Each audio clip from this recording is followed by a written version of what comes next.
dears and welcome to a new video. Calicut യൂണിവേഴ്സിറ്റിയുടെ 2021 B.Ed admission second allotment publish ചെയ്തിട്ടുണ്ട്. അപ്പോൾ ഇന്നത്തെ വീഡിയോയിൽ നമ്മൾ B.Ed 2021 സെക്കൻഡ് അലോട്ട്മെന്റ് ഡീറ്റെയിൽസ് ആണ് പരിചയപ്പെടാൻ പോകുന്നത്. So welcome to this video. കൂടെ തന്നെ ചാനൽ ഇതുവരെയായിട്ടും സബ്സ്ക്രൈബ് ചെയ്യാത്തവരുണ്ടെങ്കിൽ ഒന്ന് സബ്സ്ക്രൈബ് ചെയ്യുക. ആ ബെൽ ഐക്കണും കൂടി ഒന്ന് എനേബിൾ ചെയ്യുക സോ ദാറ്റ് നമ്മൾ ഇടുന്ന എല്ലാ വീഡിയോസിൻ്റെയും നോട്ടിഫിക്കേഷൻസ് നിങ്ങൾക്ക് ഉടനെ ലഭിക്കുന്നതായിരിക്കും.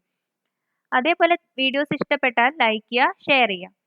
സോ B.Ed 2021 ഡീറ്റെയിൽസിലേക്ക് പോവാം. നമ്മളിപ്പോൾ നിൽക്കുന്ന admissions.uoc.ac.in എന്ന അഡ്മിഷൻ വെബ്സൈറ്റിലാണ്, DOAയുടെ പുതിയ അഡ്മിഷൻ വെബ്സൈറ്റിൽ. ഇവിടെ റൈറ്റ് സൈഡിൽ B.Ed 2021 സെക്കൻഡ് അലോട്ട്മെന്റ് എന്ന് കാണാം. Click on to that.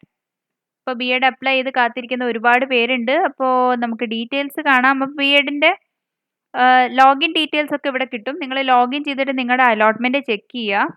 അപ്പോൾ സെക്കൻഡ് അലോട്ട്മെന്റ് ഡീറ്റെയിൽസ് ചെക്ക് ചെയ്യുക. ഇനി എന്തൊക്കെയാണ് നിങ്ങൾ ചെയ്യേണ്ടതെന്നുള്ള കാര്യങ്ങൾ പറഞ്ഞുതരാം. പ്രസ് റിലീസാണിത്. അപ്പോൾ അലോട്ട്മെന്റ് പ്രസിദ്ധീകരിച്ചു. സോ നിങ്ങൾ ലോഗിൻ ചെയ്യുക. ഫസ്റ്റ് തന്നെ നിങ്ങളുടെ ക്യാപ് ഐ ഡിയും ഡീറ്റെയിൽസും വെച്ചിട്ട് ലോഗിൻ ചെയ്യുക. ലോഗിൻ ചെയ്ത് കഴിഞ്ഞാൽ ഇത് ആദ്യമായിട്ടാണ് നിങ്ങൾക്ക് അലോട്ട്മെന്റ് ഇപ്പോൾ കിട്ടുന്നതെങ്കിൽ, അതായത് ആദ്യമായിട്ടെന്ന് പറഞ്ഞാൽ ഫസ്റ്റ് അലോട്ട്മെന്റ് നിങ്ങൾ ഉണ്ടായില്ല, സെക്കൻഡ് അലോട്ട്മെന്റിൽ ആദ്യമായിട്ട് അലോട്ട്മെന്റ് കിട്ടി, അങ്ങനെയുള്ള വിദ്യാർത്ഥികളെല്ലാം മാൻഡേറ്ററി ഫീ അടയ്ക്കുക എന്നതാണ് ഫസ്റ്റ് നിങ്ങൾ ചെയ്യേണ്ട കാര്യം. മാൻഡേറ്ററി ഫീ പറയുന്നത് യൂണിവേഴ്സിറ്റിക്ക് അടയ്ക്കുന്ന ഫീസാണ്. അപ്പോൾ ആ ഫീസ് ആദ്യം തന്നെ അടയ്ക്കാം. അത് അടച്ചാൽ മാത്രമേ നിങ്ങൾക്ക് അടുത്ത അലോട്ട്മെന്റിൽ നിങ്ങളെ പരിഗണിക്കുകയുള്ളൂ. ഇനിയിപ്പോൾ ഇപ്പോഴത്തെ അലോട്ട്മെന്റ് നിങ്ങൾക്ക് ഇഷ്ടപ്പെട്ടാലും ഇല്ലെങ്കിലും ഒക്കെ തന്നെ മാൻഡേറ്ററി ഫീ അടയ്ക്കണം. അതിന് 16-11 വരെ ആയിരിക്കും സമയം. ഓക്കെ, നവംബർ 16 വൈകിട്ട് 3 മണി വരെ നിങ്ങൾക്ക് മാൻഡേറ്ററി ഫീ അടയ്ക്കാനുള്ള സൗകര്യം ഉണ്ടായിരിക്കും. പിന്നെ സ്ഥിരം അഡ്മിഷൻ, പെർമനന്റ് അഡ്മിഷൻ എടുക്കാൻ താല്പര്യമുള്ളവർക്ക് സമയം തന്നിട്ടുള്ളത് നവംബർ 12 ടു നവംബർ 16, 12-11 മുതൽ 16-11 വരെ നിങ്ങൾക്ക് പെർമനന്റ് അഡ്മിഷൻ എടുക്കാൻ സാധിക്കും. പിന്നെ നിങ്ങൾ ഒന്നാമത്തെ അലോട്ട്മെന്റ് നിങ്ങൾക്ക് കിട്ടി മാൻഡേറ്ററി ഫീ അടച്ചവരാണെങ്കിൽ വീണ്ടും മാൻഡേറ്ററി ഫീ അടയ്ക്കേണ്ട കാര്യമില്ല. ഒരു തവണ മാത്രം മാൻഡേറ്ററി ഫീ അടച്ചാൽ മതി. പിന്നെ അലോട്ട്മെന്റ് ലഭിച്ചവർ നിങ്ങളുടെ ഓപ്ഷൻസ് ഒക്കെ ഓക്കെ ആണെങ്കിൽ നിങ്ങൾ അഡ്മിറ്റ് കാർഡ് ഡൗൺലോഡ് ചെയ്യുക. എന്നിട്ട് സ്ഥിരം അഡ്മിഷൻ എടുക്കുക. സ്ഥിരം അഡ്മിഷൻ എങ്ങനെ എടുക്കുക എന്നുള്ളത് കോളേജിലേക്ക് വിളിച്ച് അന്വേഷിക്കുക. ഏത് ദിവസമാണ് നിങ്ങൾ ഡോക്യുമെന്റ്സ് സബ്മിറ്റ് ചെയ്യേണ്ടത്, കോളേജിന്റെ ഫീ അടയ്ക്കേണ്ടത്, മറ്റു ഡീറ്റെയിൽസ് ഒക്കെ നിങ്ങൾ ആ കോളേജിൽ വിളിച്ച് അന്വേഷിച്ചിട്ട് അതിനനുസരിച്ച് ചെയ്യാം. ഇനി നിങ്ങൾ ഇപ്പോൾ കിട്ടിയ ഓപ്ഷനിൽ നിങ്ങൾ ഹാപ്പി ആണെങ്കിൽ ഹയർ ഓപ്ഷൻസ് ഡിലീറ്റ് ചെയ്യാം.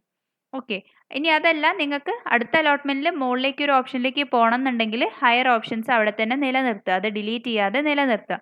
എങ്കിൽ മാത്രമേ നിങ്ങൾ ഹയർ ഓപ്ഷൻസിലേക്ക്, നിങ്ങൾ അടുത്ത അലോട്ട്മെന്റിൽ ഹയർ ഓപ്ഷൻസിലേക്ക് പരിഗണിക്കുള്ളൂ. അപ്പോൾ എങ്ങനെയാണ് നമ്മൾ ടെമ്പററി പെർമനന്റ് അഡ്മിഷന് പകരം മറ്റൊരു ക്രൈറ്റീരിയ ആണ് ഇവിടെ ഫോളോ ചെയ്യുന്നത്. ഹയർ ഓപ്ഷൻസ് വെച്ചുകൊണ്ട് ടെമ്പററി പെർമനന്റ് അഡ്മിഷൻ എടുക്കുകയാണെങ്കിൽ അടുത്ത അലോട്ട്മെന്റിൽ നിങ്ങൾ ഹയർ ഓപ്ഷൻസിലേക്ക് മൂവ് ചെയ്യും. അതല്ല ഇപ്പോൾ കിട്ടിയ ഓപ്ഷനിൽ നിങ്ങൾ ഹാപ്പി ആണെങ്കിൽ ഹയർ ഓപ്ഷൻസ് ഡിലീറ്റ് ചെയ്യുക, പെർമനന്റ് അഡ്മിഷൻ എടുക്കുക. ഓക്കെ, ഈ രണ്ട് പോസിബിലിറ്റി ആണ് ഉള്ളത്. ഇനി പിന്നെന്താ,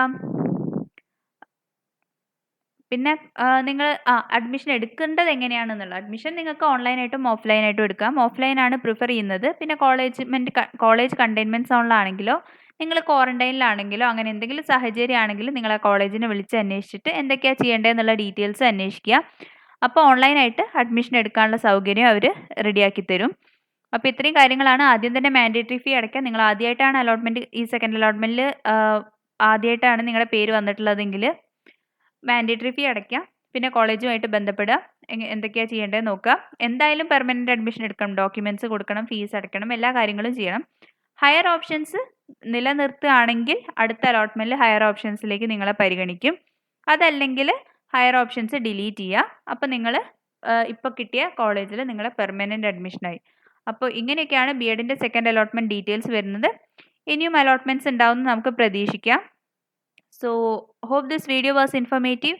വീഡിയോ ഇഷ്ടപ്പെട്ടാൽ ലൈക്ക് ചെയ്യുക. അതേപോലെ തന്നെ വീഡിയോസ് ഫ്രണ്ട്സുമായിട്ടൊക്കെ ഷെയർ ചെയ്യുക, ഗ്രൂപ്പ്സിലൊക്കെ ഷെയർ ചെയ്ത് കൊടുക്കുക. And thanks for watching. Keep watching, keep supporting. Thank you.